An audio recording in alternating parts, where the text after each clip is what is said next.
Welcome to the Advertising Ascendancy Podcast. I'm your host, Emily, and today I'm with Deena Kubti from Reforme Lab. Hi. Thanks for coming. Thanks for having me. You're super busy right now. Yes. We're very grateful. You just opened up a second location. Yes, you're making me nervous saying that. It seems surreal, but yeah, I'm very, very lucky that we were able to open a second location. So exciting. It's beautiful. Oh, thank you so much. I was stunned when I walked in. Yes. It's like a work of art. Oh, thank you so much. Shout out to NK Design Co. I think it's very fitting because you literally work art on people's faces. So the space actually reflects the service. Oh, yeah. I really wanted to create an environment that people feel like, we cared about their experience as much as, we were really grateful to have them and we appreciate their loyalty to us. And so we wanted to show them our appreciation by investing and really putting a lot of thought in their customer experience and just feeling good when they come in. And I was really focused on that. It is a very curated experience. It's beautiful inside. Every Thanks. nook and cranny, it feels like there's detail. Yeah, everything's been thought out. Every single light in there, for anyone that comes by, every single light bulb has been tested and thought out, and everything is very strategically placed. So, yeah, there's a lot of detail. And so sometimes when people come in and they notice these little things, like, maybe they have a business of their own or maybe they built their homes custom, they notice these things, and I'm like, thank you for noticing, because, it's something that, you just feel good in there. You don't know why, and that's what we want it. We want it to be effortless. But for some people that they really know, they're like, I'm like, thanks for the shout. Thanks for noticing. It gives me a little bit of a warm feeling. For those listening, Deena is the founder of Reforme Lab, which is probably one of the top clinics in Toronto. They've just expanded out to Mississauga. Yeah. So you've just blessed Mississauga, essentially. Oh, yeah. Well, I'm trying to, thank you. I like to think so. No, I'm joking. We wanted to reach out to the Peel region. So Oakville, Mississauga, Burlington, Hamilton, all the tins, all those areas. And, it's a really new territory for me. I'm a city girl.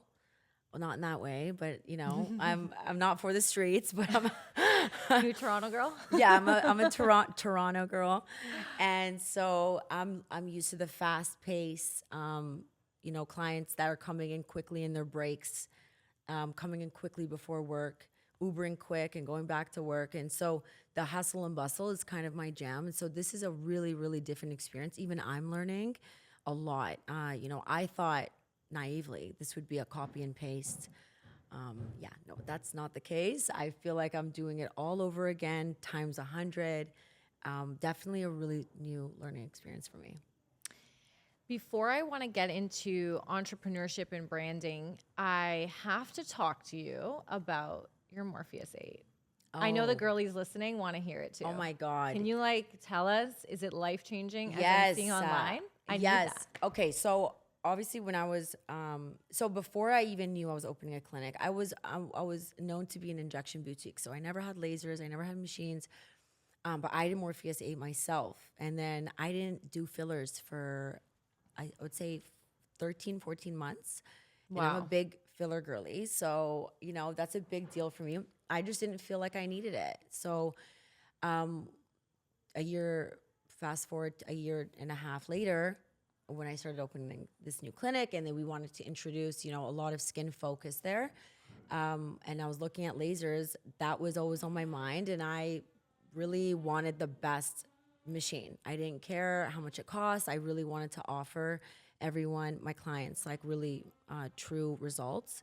And so with all the other companies I looked for, I just couldn't match it. I just was like, you know what? Morpheus is just the one. I just felt so confident, and I knew I did it, and I feel like I know what my customers want. And so who would be a good candidate for Morpheus 8? For example, would that be good for me? Yeah. Oh my God. I literally feel like everyone can benefit. So it will kill acne. Oh, wow. Yeah. And acne scars. So it's really good for even young people, hormonal.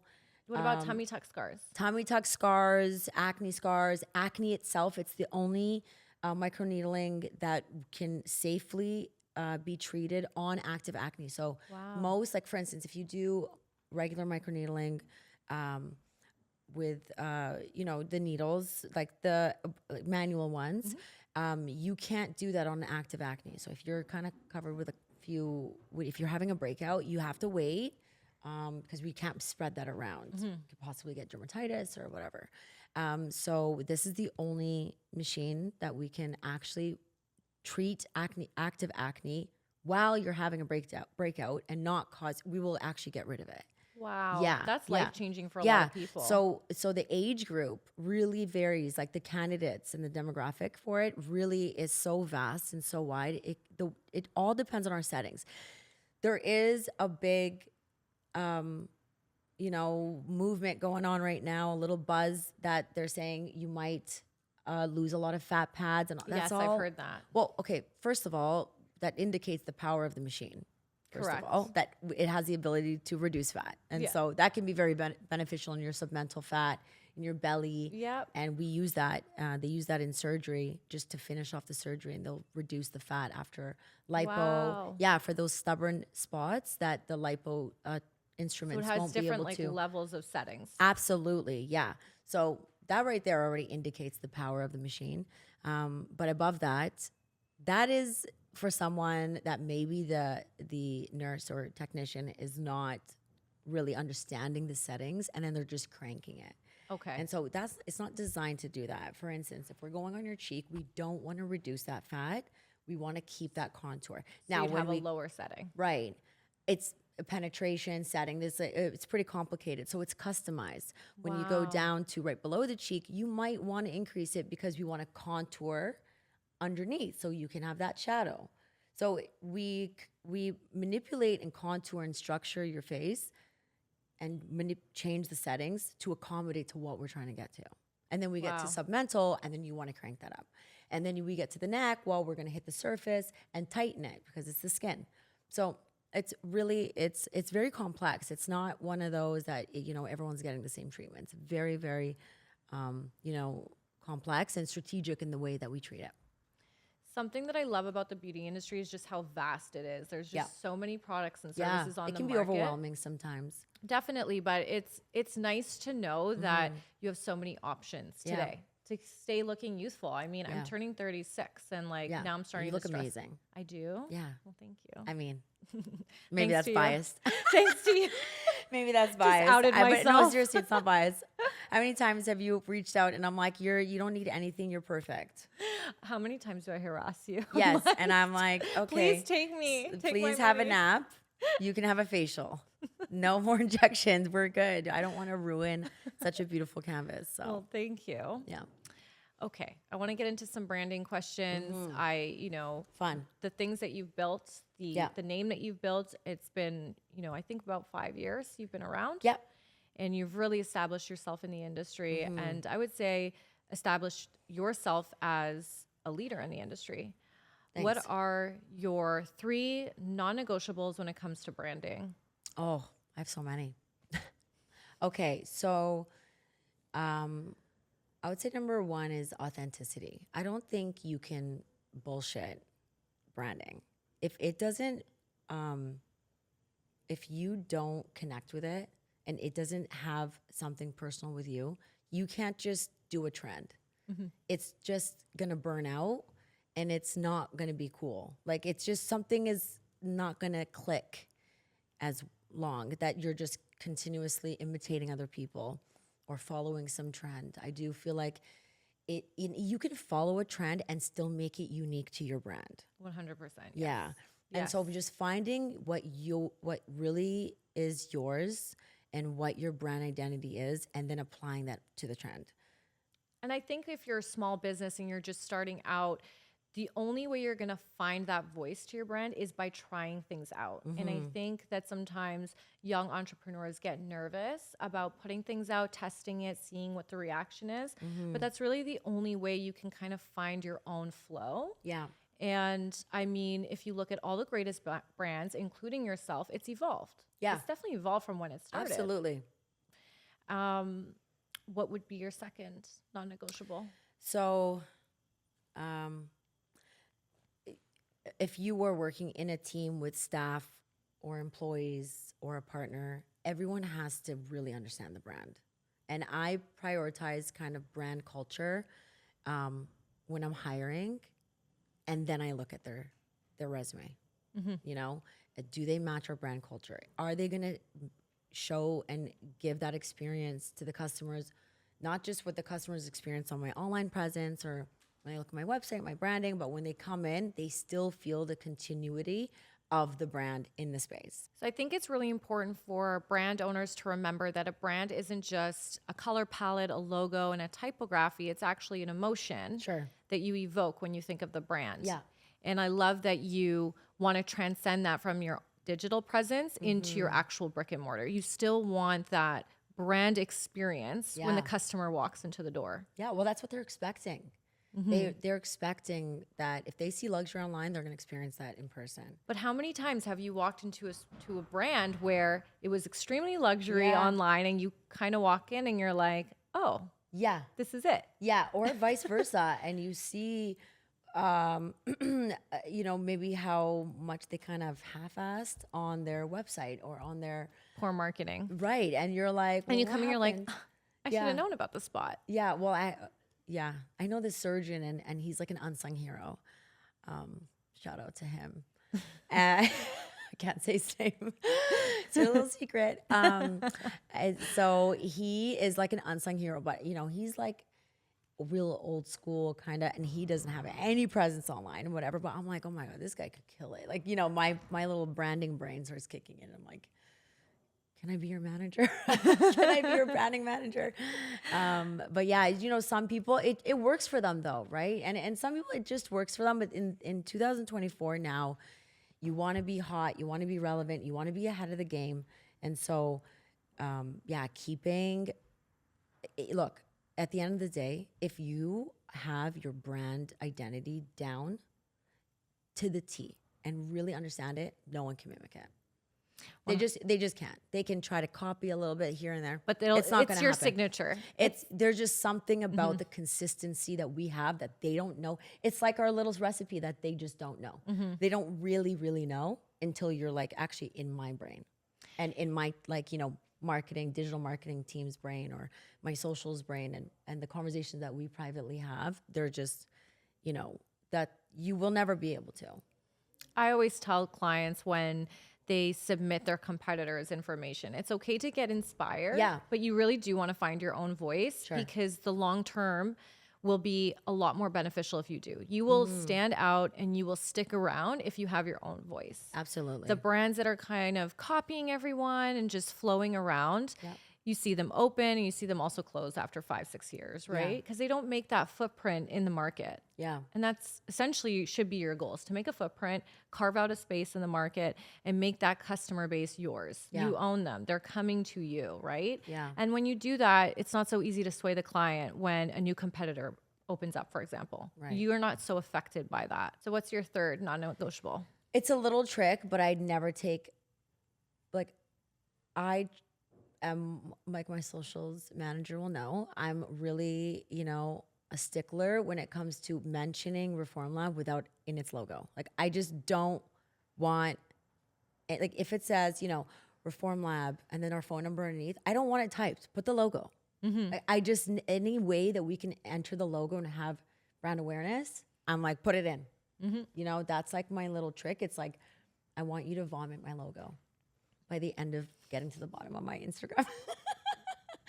Well, it's like, working. It's just, it's like subliminally there and it's just constant and it's there in like a chic and tasteful way. We're not annoying about it.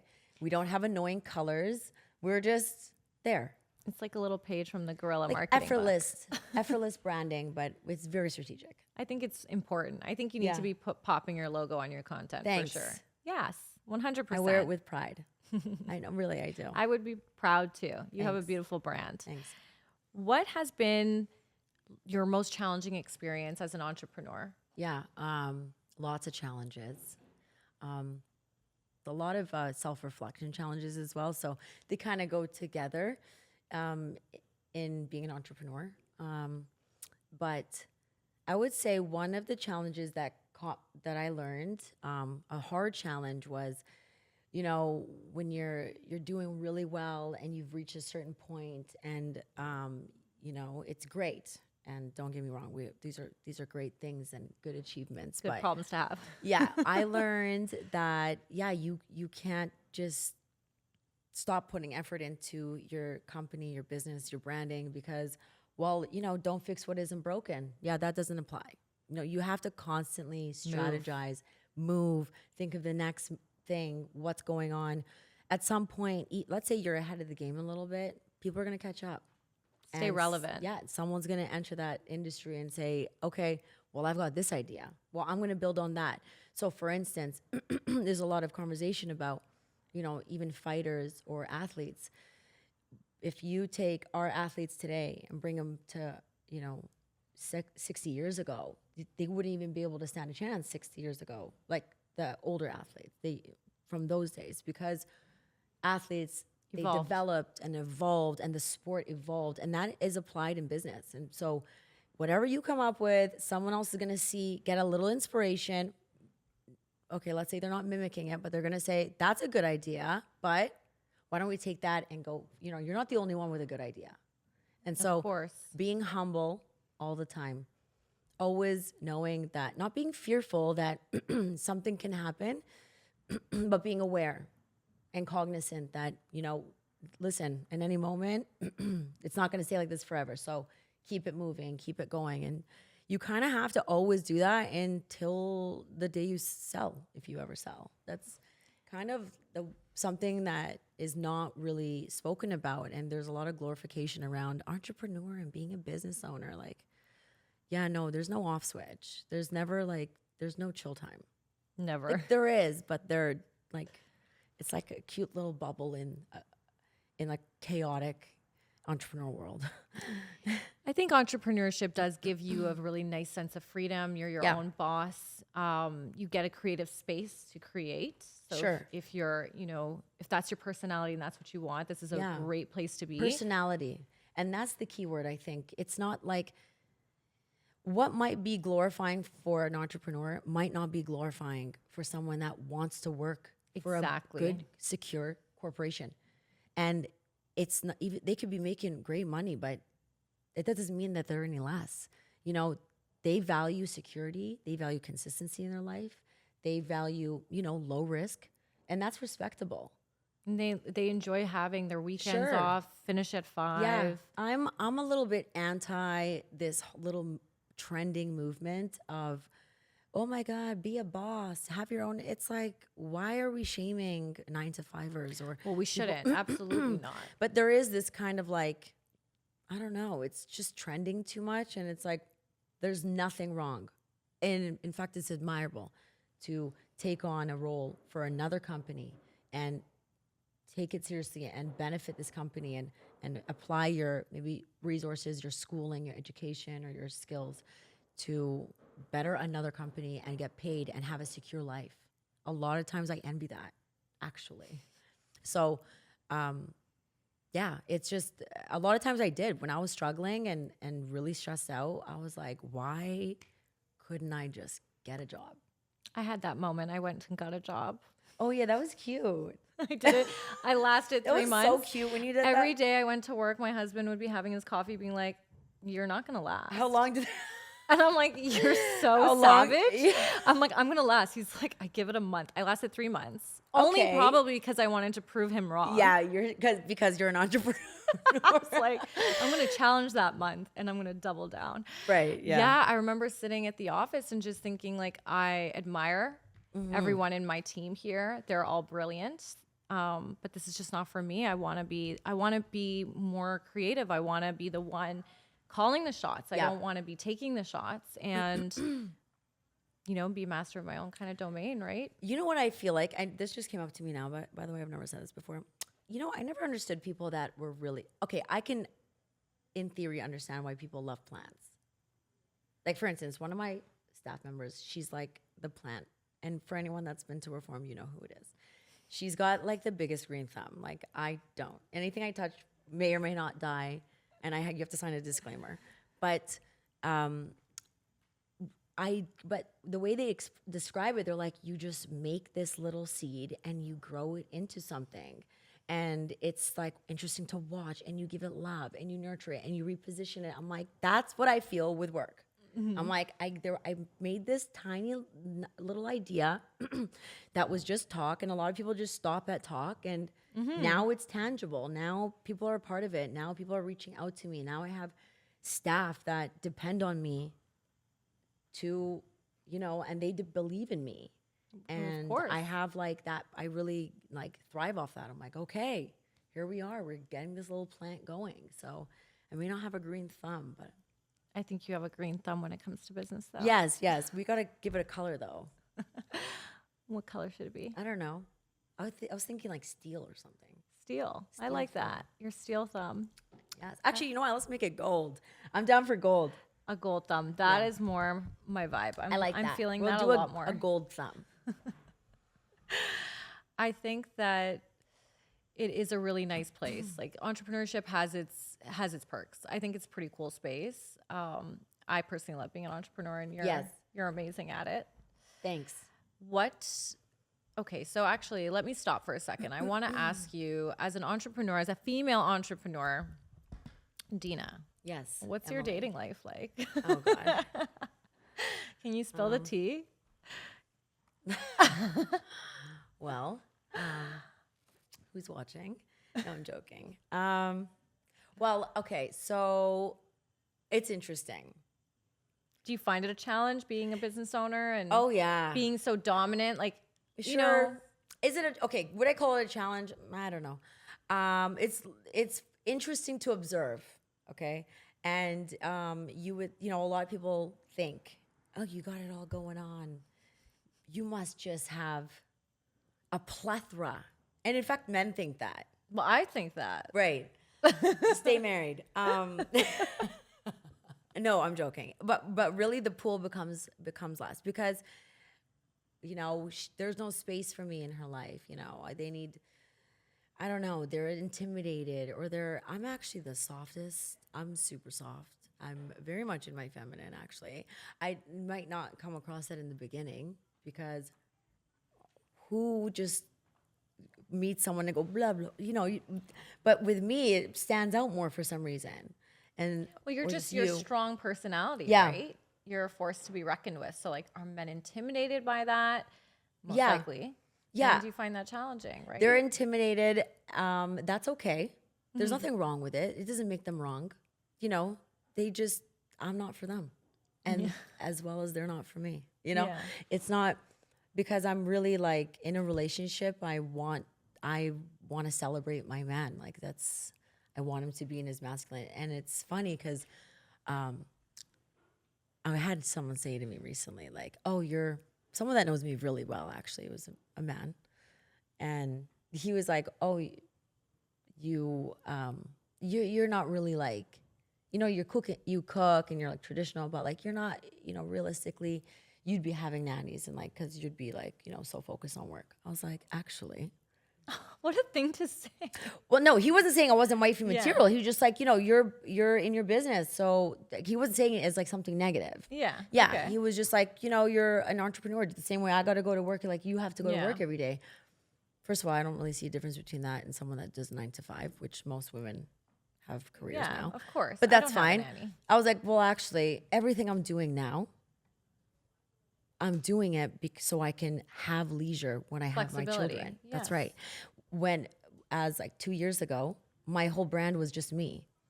And so I've rebranded and restructured things strategically so that it can hopefully get to the point of being self-sufficient or run, or get to a value that I can sell or introduce shareholders and let them take the role and I take a back seat. So I'm actually planning because I don't want there's nothing wrong with nannies, but I would ideally like to raise my children. Of course. And be very hands-on and cook them dinner every night. And I want them to watch their mom cook every night, especially if I have daughters or if I have sons. I want them to come home and, feel like, oh, mom's cooking.